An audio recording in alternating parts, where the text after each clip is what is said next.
Hello, welcome to the Coalition for Marriage YouTube channel.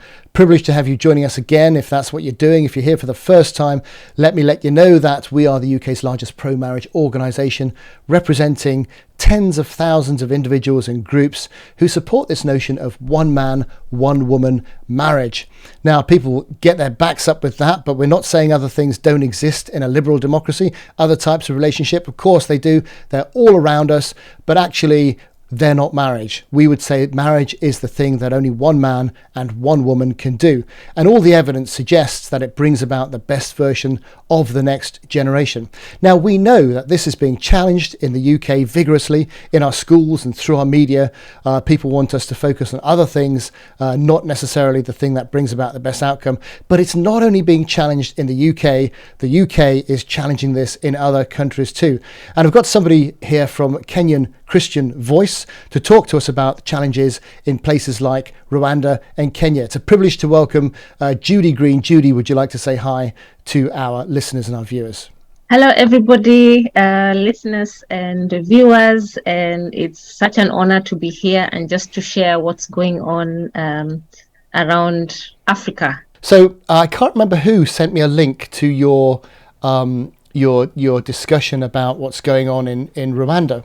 Yeah. And of course, you'll be very familiar with what's happening in the UK in terms of the social change, as they call it, the kind of emphasis on all sorts of strange stuff. And really the kind of attack on marriage and family. Yeah. So a lot of people won't see it as an attack, of course. They'll say, well, no, it's just letting people live the lives they want to live. But actually, it seems a bit more than that, doesn't it? Because over here especially, we're saying, so I live in an area of the UK called Wales. Yeah. And here, for example, the local government has said, no, we're gonna teach your children from a very young age that they can be born in the wrong body, and that you as parents no longer have the right to take them out of that. You know, so the state has overruled parents and have said, we will teach them what we want to, regardless of what you think. So you're no longer in charge of your children. That's a little bit frightening. So it's more than just letting people live their lives. It's actually saying, no, we will form children from a young age and bring them up to think the things we want them to think. A little bit scary. Yes, it is actually. And, when children have these young minds, which it's not really tabula rasa, as we call it in the education sector, but, as they develop, they're like sponges, so they absorb quite a lot. So whatever you're inputting there is what is going to come out later in life. So if children are brought up in this environment where they're taught about family, about marriage between a man and a woman, and all these values, being kind, being polite, being gentle, like the fruit of the spirit, that is what they're going to emulate later in life. But if you do the opposite to it's like sowing seed. You can't plant maize or sow maize and expect to harvest beans. It doesn't happen. That's very, very good. So, very good analogy. Yeah. And what does it say? Train a child up in the way they should go, and when they're older, they will not depart from it. Yes. And everyone knows that. Which is why there's this emphasis on, let's not teach them about marriage and a mum and dad and the ideal. And we recognize that sometimes that doesn't happen and it can't happen and things go wrong. But it's the ideal. It leads to the best outcomes. But let's not teach them about that primarily. Let's teach them about all these other things. And when it comes to sex, let's teach them about all different types of sex. Let's tell them about things they've never heard of. Let's educate them in things they ought not to be educated at a very young age. Then they go off and try it. And let's teach them that the only thing that's important is not wrong or right, but consent. And as long as you're okay with it, fine, carry on. It's really sad. It's really sad that we've got to a point where that is what is now happening. And whether you're a Christian or believe in the Bible or not, I think the Bible kind of lays out quite a lot about how life should be lived. So even just within the 10 Commandments, it can apply to any person of faith or no faith. If it is thou shalt not kill, whether you're of faith or no faith, it applies to you. Thou shalt not, steal. It applies to everybody. So the Bible is a very universal book. So whether people of the Christian faith or other faiths, it still applies to them. That's why in the justice system, whether you're using the Qadhi courts for the Muslims or you're using just the normal courts, those things will still apply. So biblical principles apply across the board. Our supporters come from all faiths and none. A lot of supporters are Christians, quite frankly, but we have people from other faiths, and we have people from no faith at all who just think that this thing, marriage between a man and a woman, is very, very special and unique. It brings to the table something that nothing else brings. And that's not to say that other relationships don't exist in a liberal democracy, because they clearly do all around us. But that's not marriage. That's all. Marriage is unique and special. And we could go into that whole conversation, but that's what's being attacked and undermined. So absolute honour to talk to you, and I'm very grateful for the work you do and for the highlighting of things that you're willing to highlight with so many people aren't actually even already in different areas of Africa. And Africa, of course, is a vast continent. Yes. And with many, many cultures. And it's funny because over here we just kind of call it Africa. Yes. And I attended, in fact, an Africa evening the other night. And while you think how lovely that is, actually it's completely bizarre. It's just, there's no homogeny about Africa at all. There's so many different cultures and so many different countries and so many different kind of ways of living and histories and all sorts of stuff. But we're looking at, I suppose, East Africa, as we said, and I'm interested to learn from you, because you're worried that the West is trying to take some of its culture, some of the bad aspects of its culture, and imposing it upon areas in Africa and disguising it as helping children, when actually what it's trying to do is undermine the very nature of childhood, disguising it as helping girls, when actually what it's trying to do is tell boys that they can be girls and undermine the very nature of what it is to be a girl too. So tell us a little bit about what you've discovered. Yeah, well, Africa in general, this is just in general, is a very conservative, they are a very conservative people. That's a very general, broad aspect, just at it. We are quite conservative in our values, in our customs, So things like respect and are things we still value. We still value respect for our elders, and you can't answer back to your parents. And so we still have that kind of thing. And also we look after our own, we look after our children. So those values are all, intrinsic part of our being. So even if I moved from East Africa and went to West Africa, I would kind of apply similar values. I wouldn't really have a very big shift. So the respect I would accord to my mom is the respect I would accord to the mom of my friend in another part of Africa. It's the same. Even if I came here, it would be different, because something like calling your mother's age mate by her first name is very different. I wouldn't call like your mom by her first name if I was in Africa. I would accord her the respect of saying either Mama Tony or just calling her Mama, So that's a bit different. So those culture in Africa go across the board in terms of respect. So like when we are bringing up our children, some things are also taboo to us, which we don't talk about, especially in terms of relationships. Even sometimes the word sex, if you say it in your vernacular, it sounds so vulgar. You can't even say it out. So we kind of work around words to describe some things. So things like changing from being a man to a woman is a concept Africans can't understand. Why would someone change? How does it even happen? Does it even happen to begin with? So all those things, all these vices that are coming from the West are very strange to us. And that is why it is just taking us by surprise, including the clergy, because we are all part of a society. It's not that the clergy are from the West and then we are from somewhere else. So we are all together. So when all these things come, we are all shocked. So we don't know what to do about it. So it's just, I know God works in mysterious ways. I am here in the UK. My eyes are a bit opened in a different way. So I've come to learn some of the things that are done here in the West. And I'm able to tell my people how things are done, how children are corrupted, and these things, how they will affect our lives. So if you have your mom and dad and and all things constant, you're likely to have a family, and propagate the family. But if you have 2 men or 2 women, there is no likelihood of increasing, and children to us are a blessing. It's not just extra mouths to feed. These are brains to think. These are hands to work. So children as an intricate part of our family. We are all together. So when we come to having these vices coming to us, it's a shock, and we sometimes don't know how to deal with it. We are a bit confused about it, because it is confusion actually, because you don't know what to do about it.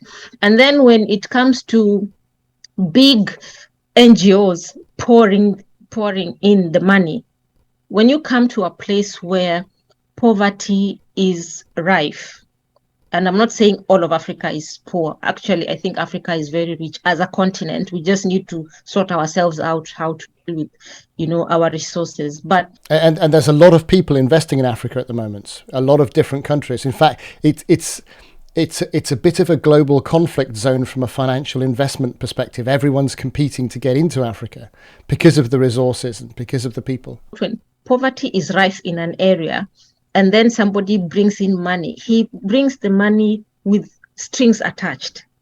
So the big NGOs here come with the money, and they say, if you promote this, then we're going to give you this money. So if you're in a place where unemployment is very high, especially among the youth, the university students, they target those ones. And because they know their brains are young, they're energetic. So if you give someone 30,000 Kenya shillings, and they're like, oh, I can pay my fees, I can do this, I can do that, I can do that. And you're just telling me to promote this, why not? So they'll be in for the money. So money, they do say the love of money. Money is not evil, but the love of it. It's the love of it that Absolutely. Is the root of all evil. So I think that is how it's propagated, because they have vast amounts of money that is being poured, and that is what is causing the corruption just to escalate. And from the point of view of motherhood, as far as I understand, mothers see motherhood as a wonderful, glorious thing, that it's the most important role in society is to raise a child and to teach the child the customs of the family and the customs of the culture, and that is the primary role and the most important and significant role possible. Whereas the kind of Western values are, no, you've got to leave your child behind, and we've got to get you out to work as soon as we can and separate you from your child, and let's send your child to a Western paid for nursery. Or a Western paid for school, where in fact we'll teach them all sorts of things that you would never teach them at home. Yes, I think here in the West, because you have everything, so to quote and unquote, you have everything. You have good roads, you have hospitals you don't need to pay for, you have electricity, so you kind of have everything. So people kind of put God out there, like, if we have everything, why do we need God? So I think that's one of the reasons I've come to realize, when you seem to have everything, then God doesn't really matter, because why would I need him anyway?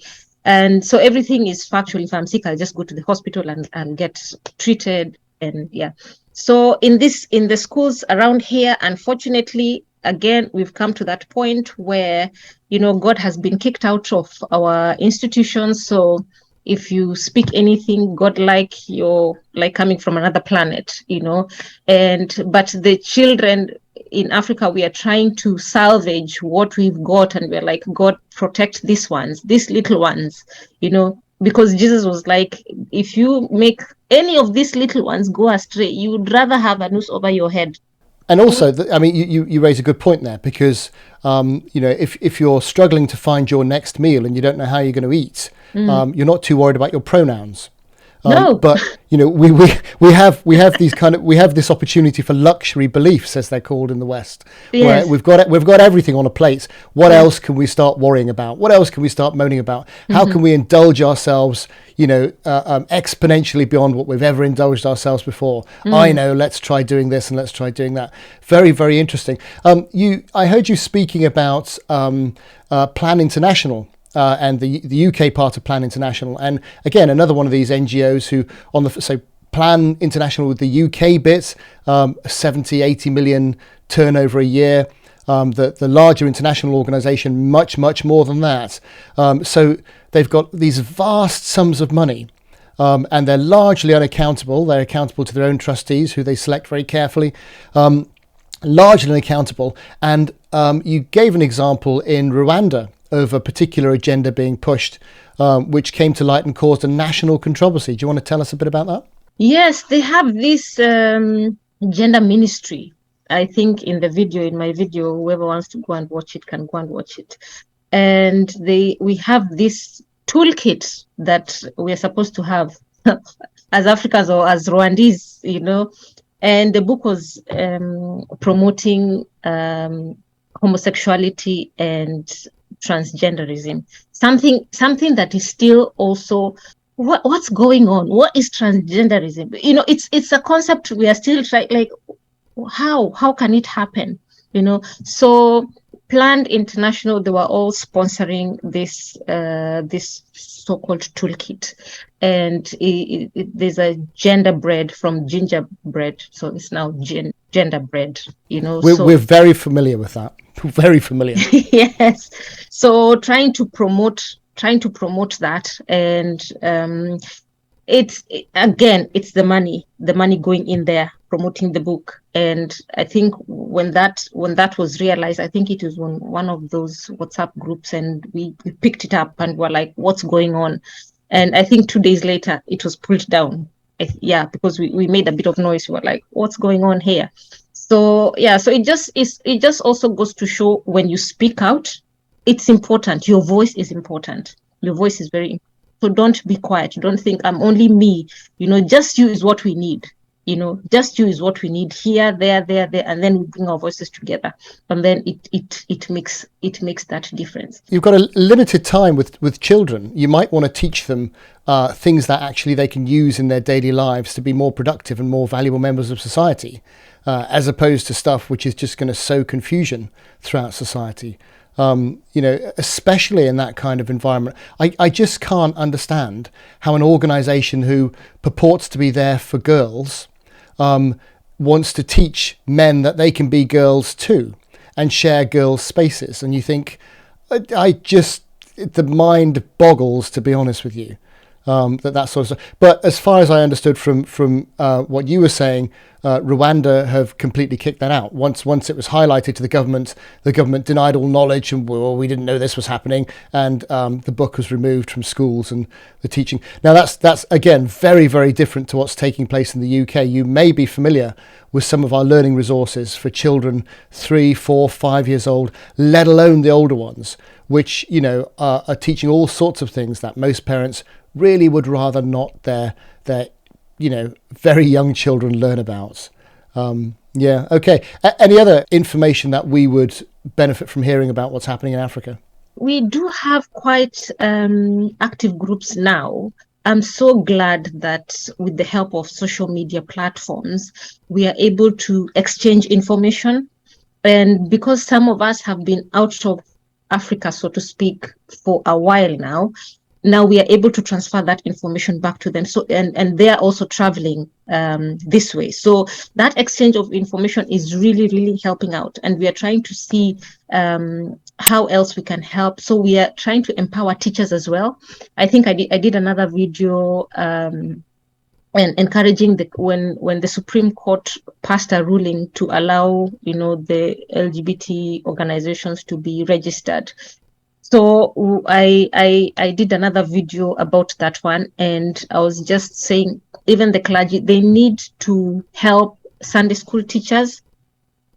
What are you teaching the children? Because you only have that Sunday or Saturday, depending on your Sabbath day or Friday, I don't know, and you only have a few hours to teach what you need to teach. So help them to make, even if it's a curriculum, help the teachers in Sunday school to make a curriculum to help the children. And even in schools in general, we need to know what's going on. Parents, I've been talking to my friends and everybody I can get a hold of. I'm just like, please, can you check your children's homeworks?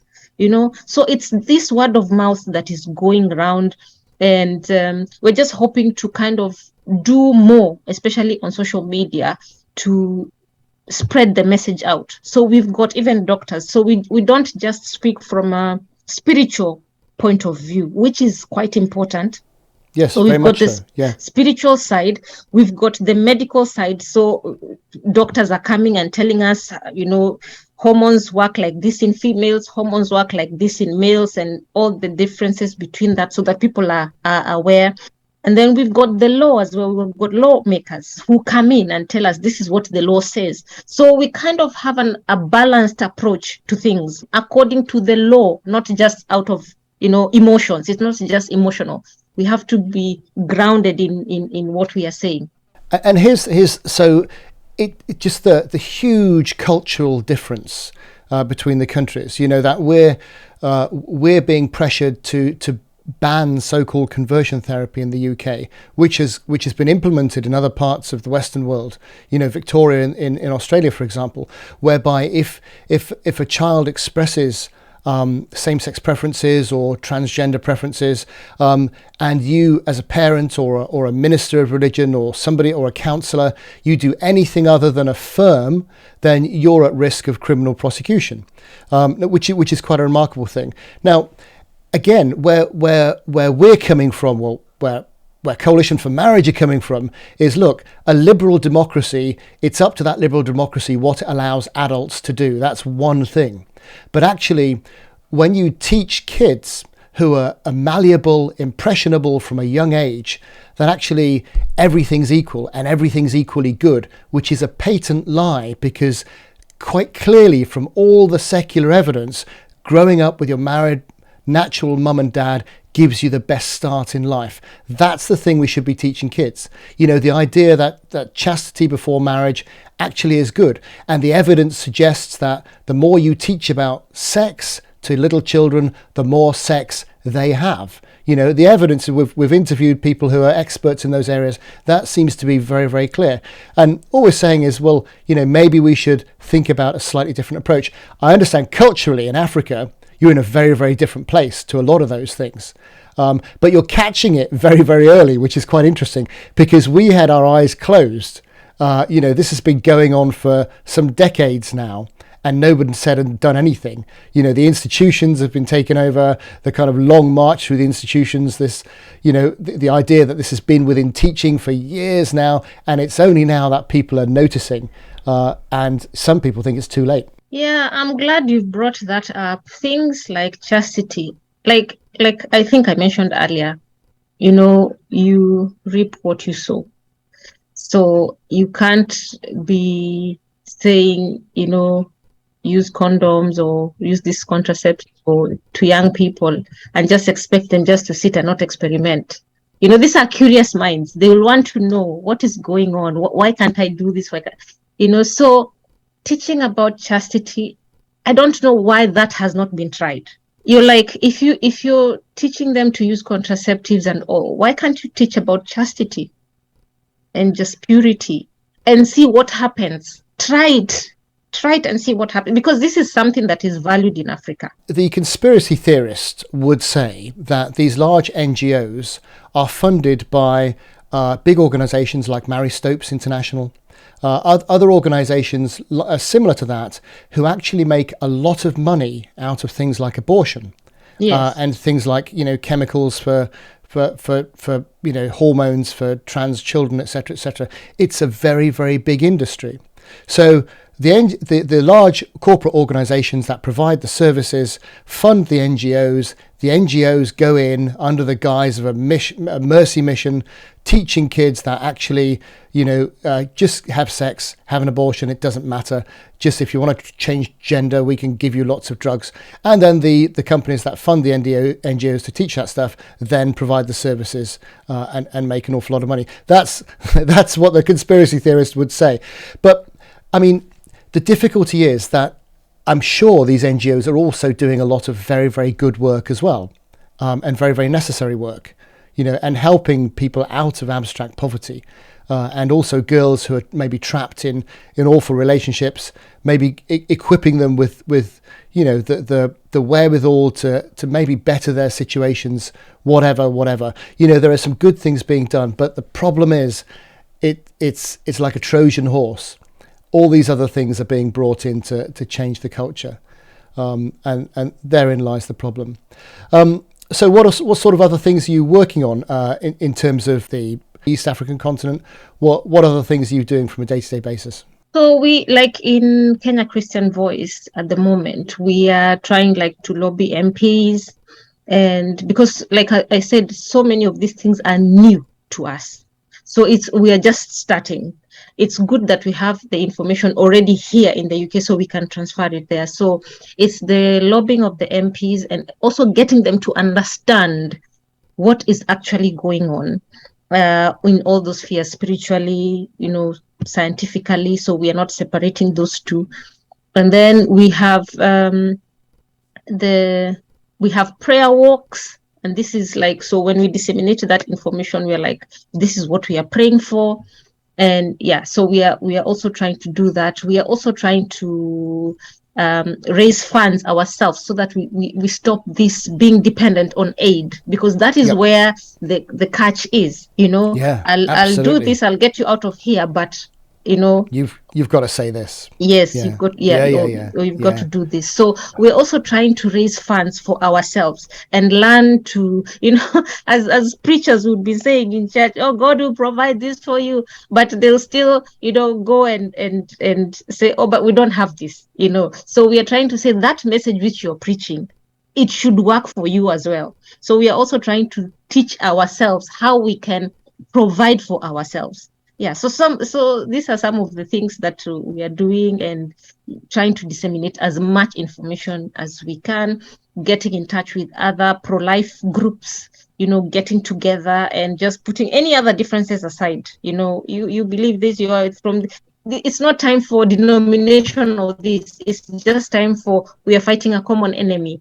I mean, maybe it's Judy, it's like the song says, maybe it's time for Africa, because there's, I did an interview with somebody about the work of a person called Unwin, J.D. Unwin, who was a 1930s Oxford anthropologist, somebody who studies, societies. And he'd studied many cultures throughout time and looked at what the success factors were of those cultures that thrived and those cultures that died out.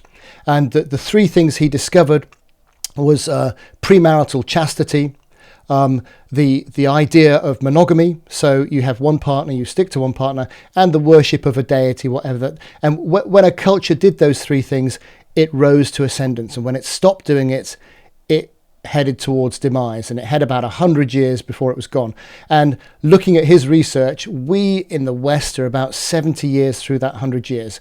Africa are actually doing the right thing in many parts of Africa from his research. And you could well find that, what we call the mighty West is only ever, I don't know, it's about 1.8 billion people if you look at it on the outside. Well, there's a lot more people than that on the earth, and Africa has got a lot of them. So who knows, I think we need to check ourselves. Otherwise, we've got a problem as a culture.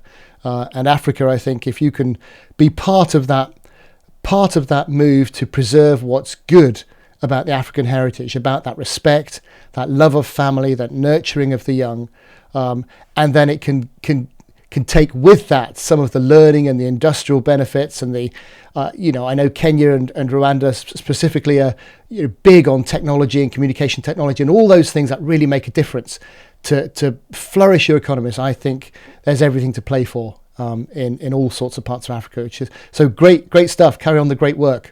Thank you. Listen, Judy, it's such a pleasure to talk to you. Thank you very much for the work that you do.